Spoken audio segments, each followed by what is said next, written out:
और दूसरा है पंचतीर्थी। पंचतीर्थी। पंचतीर्थी क्यों बोलते हैं कि वहां पर 5 तीर्थों का जल एक जगह पर है। तो जो पिंडी है स्वयंभू है, ऐसी है पिंडी। एक साइड भोले बाबा जी हैं लेफ्ट साइड वाले, और राइट साइड वाले महाकाली जी। वहां पर हर रोज कोई ना कोई आरती चलती है। मतलब जो शब्द आता है तो प्रतिदिन, अगर प्रतिदिन ना भी आए तो दूसरे दिन 2-3 आएंगे। बोलते हैं कि सतयुग के टाइम में वहां पर एक सोने की पौड़ी हुआ करती है। वहां पर शेर के मुख से पानी निकलता है जी। वहां पर अर्जुन जी ने तीर चलाया था जी। तब से लेकर आज तक वो जल आ रहा है। कहाँ से आ रहा है, कहाँ से नहीं आ रहा, किसी को कुछ पता नहीं चला। तो महात्मा जी ने क्या किया, जिंदा समाधि वहां ले ली मंदिर में जी। साथ में पांडव मंदिर है, पांडव मंदिर के साथ ही समाधि। मंदिर के ही प्रांगण में जी। जो 10 महाविद्याएं है ना, सर्वप्रथम जो महाविद्या है वो कालीनाथ कालेश्वर महादेव में विराजमान है। भगवती महाकाली। जय Mahadev. So hello and welcome to my show Raj की बातें। दोस्तों, आज हमारे मेहमान आचार्य मुकेश शर्मा जी और आचार्य नवीन शर्मा जी हैं। आज हम उनसे हिमाचल में महादेव के एक बहुत ही अद्भुत और चमत्कारी मंदिर के इतिहास के बारे में जानेंगे। तो आइए स्वागत करते हैं आचार्य मुकेश शर्मा जी और आचार्य नवीन शर्मा जी का। आप दोनों का मेरे शो में सर बहुत बहुत स्वागत है। जय शंकर सर। जय शंकर जी। जय शंकर। राज जी, आज आपका बहुत बहुत धन्यवाद, आपने हमें यहाँ पर बुलाया है। जी। आज जो हम बात करने जा रहे हैं कालीनाथ कालेश्वर महादेव मंदिर के बारे में जी। जो हिमाचल में कांगड़ा डिस्ट्रिक्ट के अंतर्गत रक्कड़ तहसील के अंतर्गत कालेश्वर महादेव मंदिर है। जी जी जी। तो आचार्य जी, जैसे कि नवीन शर्मा जी ने बताया कि इस मंदिर को महाकाली कलेश्वर नाथ से जाना जाता है, तो क्या इस मंदिर के अन्य नाम भी हैं या अन्य नामों से भी जाना जाता है? क्या कालीनाथ कालेश्वर महादेव नाम से जाना जाता है, और साथ में पंचतीर्थी के नाम से जाना जाता है, और साथ में स्वयंभू भगवान शंकर जी और भगवती महाकाली जी के नाम से भी इस मंदिर को जाना जाता है। एक तो लोकल भाषा में आता है कलेश्वर। जी जी। लोकल भाषा में कलेश्वर जाना चाहिए, कलेश्वर। और दूसरा है पंचतीर्थी। पंचतीर्थी। पंचतीर्थी क्यों बोलते हैं कि वहां पर 5 तीर्थों का जल एक जगह पर है। तो आचार्य, जैसे बात करते हैं मंदिर के भवन निर्माण के बारे में, तो उसका क्या इतिहास है? कब से बनना शुरू हुआ या कैसे टाइम टू टाइम ये बदला? ये जो मंदिर का इतिहास है ये सतयुग के समय का है। जी जी। पांडवों के अज्ञातवास के समय का। जी जी। और साथ में आगे धीरे धीरे जी जी राजाओं महाराजाओं ने, जैसे जी गुलेर के राजा जी, कुटलहर के राजा जी जी, जम्मू की रानी जी जी, और साथ में जो अम्ब के राजा, उन्होंने आगे मंदिर का निर्माण करवाया। अच्छा। राज, जैसे ही हम मंदिर में प्रवेश करते हैं तो गर्भगृह में पहुंचते हैं तो जो पिंडी है स्वयंभू है, ऐसी है पिंडी। एक साइड भोले बाबा जी हैं लेफ्ट साइड वाले, और राइट साइड वाले महाकाली जी हैं जी। और जो भोले बाबा जी उनके सिर के ऊपर चंद्रमा सा बना हुआ, चंद्रमा का निशान बना हुआ है, ठीक है। और गर्भगृह के सीधे ऊपर श्री यंत्र बना हुआ है जी। श्री यंत्र का मतलब होता है कि भोले बाबा की तीसरी आंख, तीसरा नेत्र। तीसरी। जैसे ही हम मंदिर के प्रत्यक्ष रूप में पहचानते हैं, जैसे हम गर्भगृह के बाहर आते हैं तो फोन की रेंज होती है, जैसे हम अंदर जाते हैं तो फोन की रेंज बिल्कुल नहीं होती है। ये प्रत्यक्ष प्रमाण है वहां का, ठीक है। और जैसे हम गर्भगृह के बाहर जाते हैं बरामदे में तो वहां पर 4 स्तंभ हैं जी। उनका क्या मतलब है, क्यों बनाए हुए हैं? जैसे हमारे 4 वेद हैं, ऋग्वेद, यजुर्वेद, सामवेद और अथर्ववेद, धर्म, अर्थ, काम और मोक्ष। वहां पर 8-9 मंदिर हैं। सबसे पहले मंदिर के बिल्कुल सामने रुद्र मंदिर है, वहां पर भोले भंडारी जी के 11 अवतार बनाए हुए हैं। वहां पर पूजा अर्चना की जाती है। किसी ने कोई रुद्राभिषेक करवाना हो तो वहां पर, किसी को काल सर्प योग हो तो वहां पर वो पूजा करते हैं जी। और साथ ही राधा कृष्ण जी का मंदिर है जी। और साथ ही महाकाली जी की तपोस्थली है, जहां पर माता जी ने 11,000 साल वर्ष तपस्या की थी जी। और साथ ही हनुमान जी का मंदिर है वहां पर। राज जी, जो माता जी ने तपस्या की थी जी, बट वृक्ष के नीचे जी जी, शव के ऊपर पैर रखकर दाएं पैर के ऊपर 11,000 साल तपस्या की। शव, शिव भगवान के शव के ऊपर। जी जी जी, जी जी जाने अनजाने में जो माता जी से पाप हुआ था, जी। इस कारण माता जी ने वहां पर तपस्या की थी। उसका पश्चाताप। हाँ, और वहां पर 5 तीर्थों का संगम है। वो 5 तीर्थ कौन कौन से हैं? जैसे हमारे जी छोटे भाई मुकेश जी ने बताया। जी जी। एक तो वहां पर महाकाल जी का मंदिर है, महाकाल। दूसरा साथ में ब्यास नदी है, ब्यास नदी। और ब्यास नदी के तट के ऊपर शमशान घाट है। अच्छा, शमशान घाट भी है उधर। जी, वहां पर हर रोज कोई ना कोई आरती चलती चलती है। मतलब जो शव आता है तो प्रतिदिन, अगर प्रतिदिन ना भी आए अच्छा। तो दूसरे दिन 2-3 आएंगे। अगर शव कोई एक आधा दिन शव आए ना तो फिर। और साथ में यहाँ की प्रथा ऐसी है नजदीक जी। की, जो भी शव लेके आएंगे जी। तो मंदिर में भगवान शंकर जी की आधी परिक्रमा करके जी। ही जाएंगे। जी। जैसे आपने बताया कि मतलब प्रतिदिन शव आते, जिस दिन शव नहीं आए तो जैसे अपने बैजनाथ साइड एक महाकाल मंदिर है। जी, जी। ठीक है, शनिदेव का मंदिर, वहां तो हर रोज अगर जैसे शव नहीं आता कोई तो वहाँ कपड़ों का या किसी यहाँ- चीज का बना के। यहाँ वैसा विधान नहीं है। नहीं है बात। वैसे है कि आज नहीं आएंगे, मतलब आज नहीं आया तो कल 2 या 3, अगर 2 दिन नहीं आया तो तीसरे दिन तीसरे दिन। 3 या 4 इकट्ठे आएंगे फिर। जी जी। और आप कुछ बता रहे थे, 5 संगम। और चौथी यहाँ पर गौशाला है मंदिर के साथ ही, जी। और पांचवी पंचतीर्थी है। पंचतीर्थी। जी, मतलब इन 5 चीजों का संगम है मंदिर के साथ साथ ही। अच्छा, एक नाम पंचतीर्थ इसलिए भी हम कह सकते हैं। अच्छा आचार्य जी, पांडवों का मंदिर के साथ कैसे संबंध है? पांडवों का मंदिर के साथ संबंध है कि पांडव जब अज्ञातवास में यहाँ पर आए थे, जी कहते हैं कि पांडव थे जो रात के समय में काम करते थे। जैसे सुबह के 4 बजते थे तो वो अपना काम करना छोड़ देते थे, बल्कि दूसरा छोड़ के जी। चले जाते थे कहीं अगले स्थान पर। जी। यहाँ पर उन्होंने आकर एक पांडव मंदिर का निर्माण किया, शिवलिंग रखा। जो अलग से मंदिर बना हाँ, वो अलग अलग से से बनाया। मंदिर के ठीक। साथ से वहां पर उन्होंने पूजा की, रुद्राभिषेक किया, भोले बाबा जी को प्रसन्न किया, जी। और मंदिर के साथ ही उन्होंने ब्यास के तट के ऊपर जी जी। सीढ़ियां बनाई। अच्छा, सीढ़ियों का महत्व है। हाँ, वहां पर मैक्सिमम 101 सीढ़ी है। 101। जी। जी। बोलते हैं कि सतयुग के टाइम में वहां पर एक सोने की पौड़ी हुआ करती थी। सोने की। जी, सोने की पौड़ी हुआ करती थी। जैसे कोई धर्मात्मा लोग उनको दिखाई देती थी, जो तपस्या करते थे उनको वो दिखाई देती थी। महापुरुष। जी। साधु। और अर्जुन के द्वारा जो पंचतीर्थी है, जी जी। वहां पर अर्जुन जी ने तीर चलाया था, तब से वो जल आता है। वो कहाँ से आ रहा है, कहाँ से नहीं आ रहा है, किसी को कुछ पता नहीं चलता। मंदिर के साथ ही एक पंचतीर्थी है, जैसे जी। हम लोकल भाषा बोलते हैं सरोवर। सरोवर। वहां पर शेर के मुख से पानी निकलता है। जी वहां पर अर्जुन जी ने तीर चलाया था, जी जी। तब से लेकर आज तक वो जल आ रहा है। कहाँ से आ रहा है, कहाँ से नहीं आ रहा, किसी को कुछ पता नहीं चलता।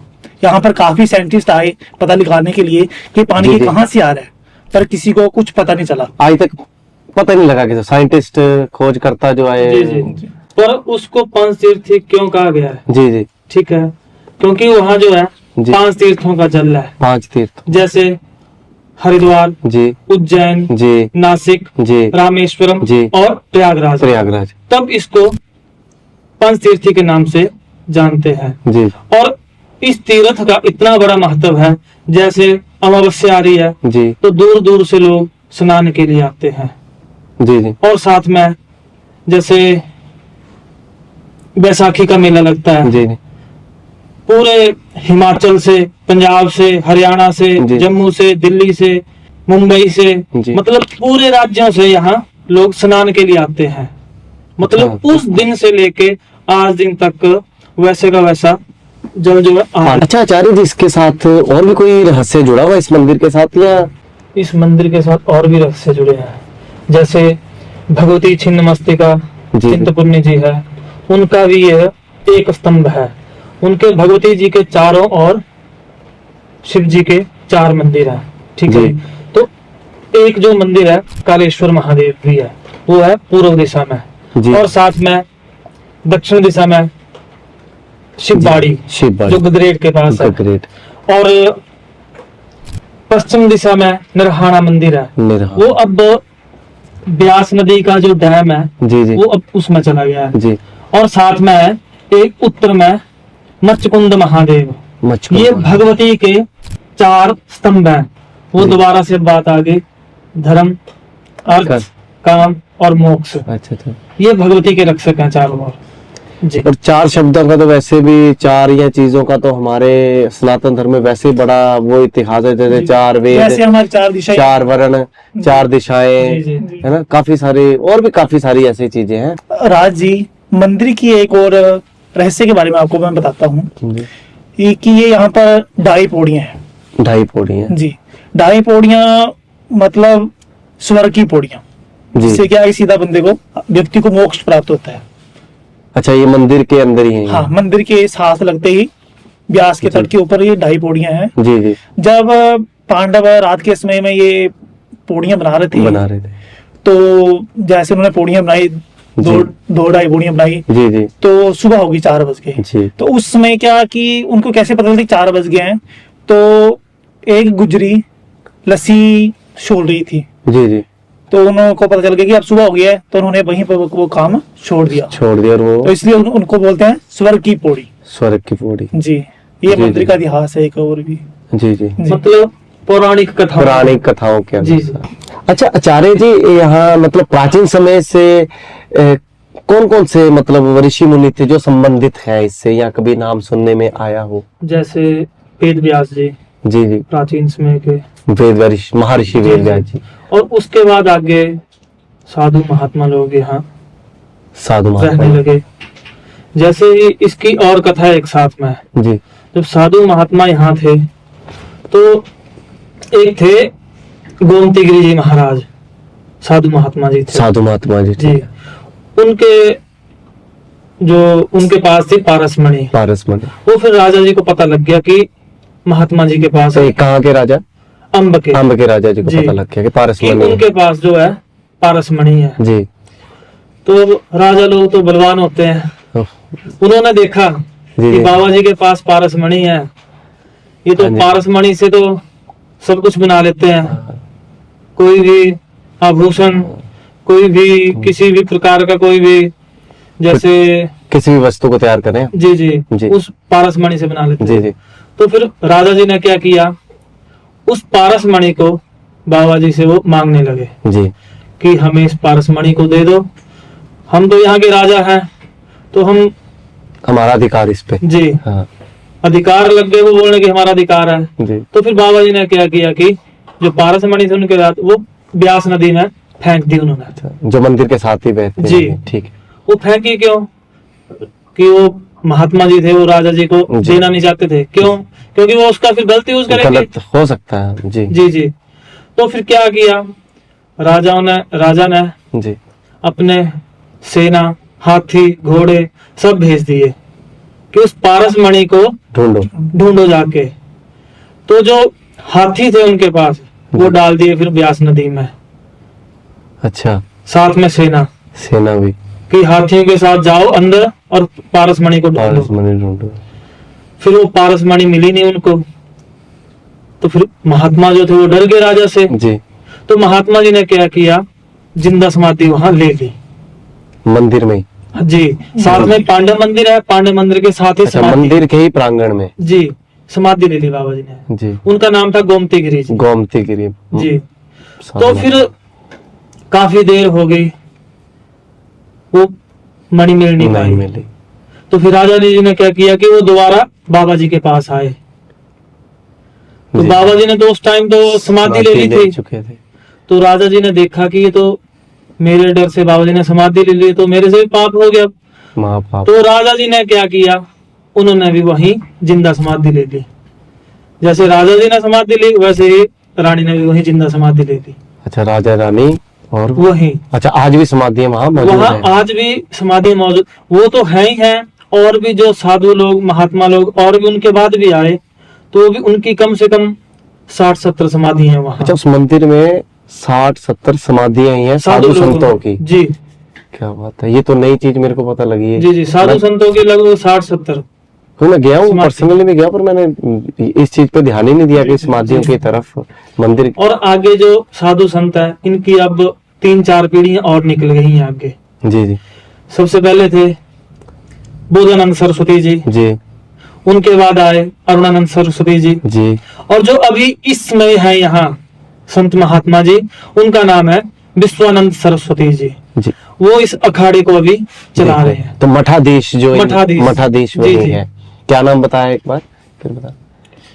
विश्वानंद सरस्वती जी। विश्वानंद सरस्वती जी, जो अभी इस टाइम में है। ठीक है, ठीक।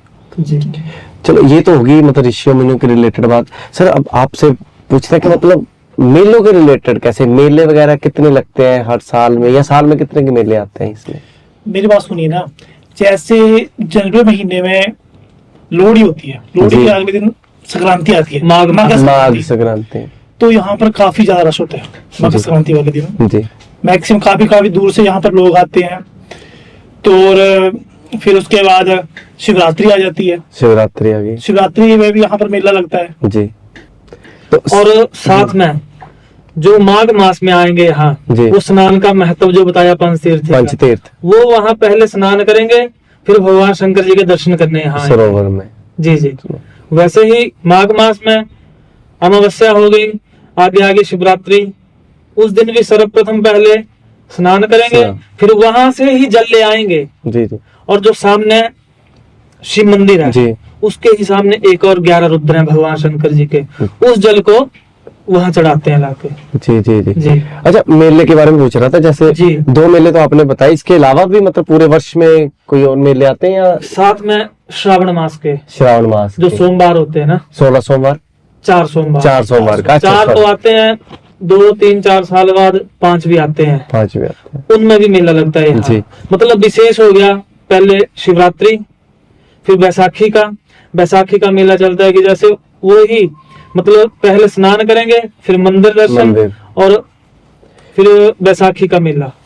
तो और मान्यता ये भी है कि जो ब्यास नदी का पानी है ना, जी जी। वो भोले बाबा की पिंडी को स्नान करवा के जाता है। लास्ट टाइम बारिश हुई थी बहुत जी। ज्यादा, तो मंदिर के प्रांगण तक 2 वर्ष पिछले साल, 2 वर्ष पिछले साल। और वो भी श्रावण मास में।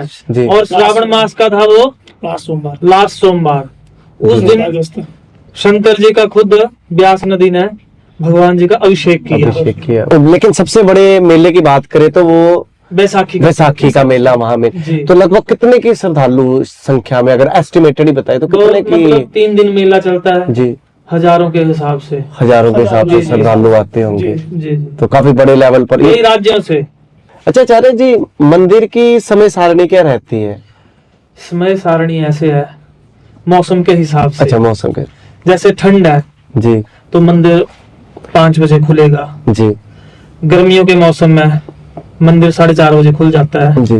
और उसके पहले जैसे ही 5 बजे मंदिर खुलेगा, या मौसम के हिसाब से मंदिर खुलेगा 4:30 जी। बजे, तो सबसे पहले भगवान का, भोले शंकर जी का रुद्राभिषेक होगा। जी। उसके बाद सामने जो सभी मंदिर है अंदर, तो उनका सभी का अभिषेक करवाएंगे। जी जैसे भगवती काली का हो गया, जी जो स्नान होगा। जी हनुमान जी का स्नान होगा सुबह। जी। 11 रुद्र है, जी वहाँ अभिषेक होगा। जी जी राधा कृष्ण भगवान है, जी। उनका स्नान होगा सुबह। जी और साथ में आरती का समय जी। गर्मियों में जैसे 6 बजे 6 बजे सुबह। जी सुबह। और जैसे ही थोड़ा मौसम चेंज होता जाएगा 6:15, जी ठंड में 6:30, और साथ में ही शाम का समय फिर जी। 5 बजे अभिषेक स्टार्ट हो जाएगा। ठीक है। जो मेन मंदिर है गर्भगृह में, गर्भगृह में। जी 5 बजे अभिषेक स्टार्ट हो जाएगा। वहाँ 6 बजे तक अभिषेक चलेगा। सफाई के उपरांत जी। आरती 6:15 बजे 6:15 बजे ठंड में। और जैसे ही गर्मी आ जाएगी तो आरती का समय हो जाता है 7 बजे जी जी। और एक और यहाँ जो है इस मंदिर का जो है लघु रुद्र तो हो गया, साथ में जो भी यज्ञ होंगे जैसे काल सर्प दोष का हो गया, जी। कोई भी नवग्रह शांति का हो गया मंगल दोष वगैरह। जी। और साथ में भगवती महाकाली का, जी जी जो 10 महाविद्याएं है ना, जी। सर्वप्रथम जो महाविद्या है वो कालीनाथ कालेश्वर काली। महादेव में विराजमान है। अच्छा। भगवती महाकाली, जी तो उसका यज्ञ यहाँ किया जाता है, भगवती महाकाली जी का यज्ञ। साथ में एक और सबसे बड़ा लाभ है, जी जैसे हम कोई भी अनुष्ठान घर में करवा रहे हैं जी। अपने घर में, तो उसका जो है 10% लाभ मिलेगा। जी किसी तीर्थ स्थान के ऊपर करवा रहे हैं तो 100 गुना लाभ मिलेगा। जी। सो आचार्य मुकेश जी एंड नवीन जी, आपका बहुत बहुत धन्यवाद यहाँ आने के लिए, और इतने अच्छे से आपने मंदिर की जानकारी को रिप्रेजेंट किया कि मजा आ गया मंदिर के बारे में जानकर, और हमारे व्यूअर्स को भी पिलेश्वर महादेव के बारे में अच्छे से जानकारी प्राप्त हुई है। सो बहुत बहुत धन्यवाद एक बार फिर से आपका। आपका भी बहुत बहुत धन्यवाद, और भगवान सभी की मनोकामना पूर्ण करे। हर हर महादेव। सो आई होप दोस्तों आपको आज का पॉडकास्ट बहुत अच्छा लगा होगा, और ऐसे ही अमेजिंग पॉडकास्ट देखने के लिए हमारे चैनल को सब्सक्राइब करें और बेल आइकन को भी क्लिक करें, और अगला पॉडकास्ट किस टॉपिक पर होना चाहिए हमें जरूर कमेंट करें। And thank you for watching. जय महादेव।